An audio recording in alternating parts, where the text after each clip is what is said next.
రెండో విడత రుణమాఫీకి సర్వం సిద్ధమైంది. శాసనసభ ప్రాంగణం నుంచి సీఎం రేవంత్ రెడ్డి రెండో విడత రైతు రుణమాఫీ ప్రక్రియను ఇవాళ ప్రారంభించనున్నారు. ఆగస్టు 15లోగా మొత్తం ప్రక్రియ పూర్తి కానుంది.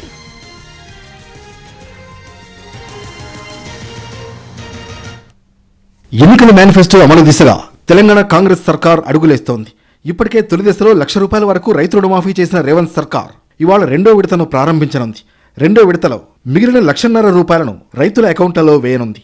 ఈ కార్యక్రమాన్ని సీఎం రేవంత్ రెడ్డి అసెంబ్లీ ప్రాంగణం నుంచి ప్రారంభించనున్నారు. ఈ కార్యక్రమానికి డిప్యూటీ సీఎం భట్టి విక్రమార్క, వ్యవసాయ శాఖ మంత్రి తుమ్మల హాజరు కానున్నారు.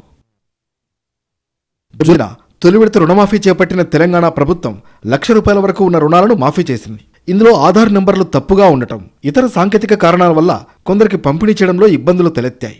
అయితే వారెవరూ ఆందోళన చెందాల్సిన పని లేదన్నారు వ్యవసాయ శాఖ మంత్రి తుమ్మల. మరోవైపు ఈ కార్యక్రమాన్ని అన్ని రైతు వేదికలలో ప్రత్యక్ష ప్రసారం చేయనున్నారు.